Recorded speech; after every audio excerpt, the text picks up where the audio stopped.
കണ്ടു തന്നെ നയന മനോഹരമായ നൃത്തം കണ്ടു.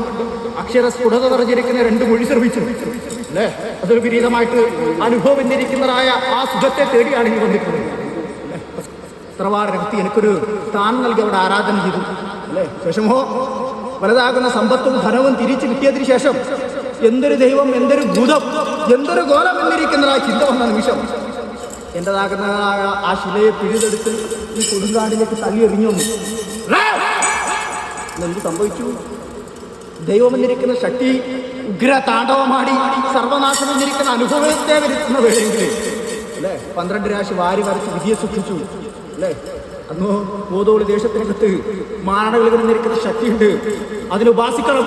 മേടമാസം 8 എന്നിരിക്കുന്ന ശുഭമുഹൂർത്തം കണ്ടെത്തി ആ ശുഭമുഹൂർത്തത്തിനകത്ത് പാലാട്ട് തറവാടിൻ്റെതായ ആ അങ്കണത്തിലേക്ക് ദൈവത്തിന്റെ വലങ്കര പിടിച്ച് കൊണ്ടുപോകണം അല്ലേ.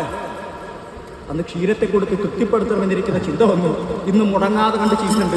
ഇന്നും പലതും ആവർത്തന വിരസതമായി തുടങ്ങുന്നുമുണ്ട് അല്ലേ. എല്ലാത്തിനും ദൈവം തന്നെ കാത്തുകൊള്ളണമെന്നിരിക്കുന്ന ഭക്തിയോടെ ജനങ്ങളൊക്കെ നാലും വരുന്നതായ മാത്രമെങ്കിലും എൻ്റെ തൃശൂലം കൊണ്ട് അവരെ സംരക്ഷിച്ചിട്ട് ദൈവത്തിൻ്റെതായ ആ പ്രസാദത്തെ കൊണ്ട് രക്ഷിക്കാം കേട്ടോ.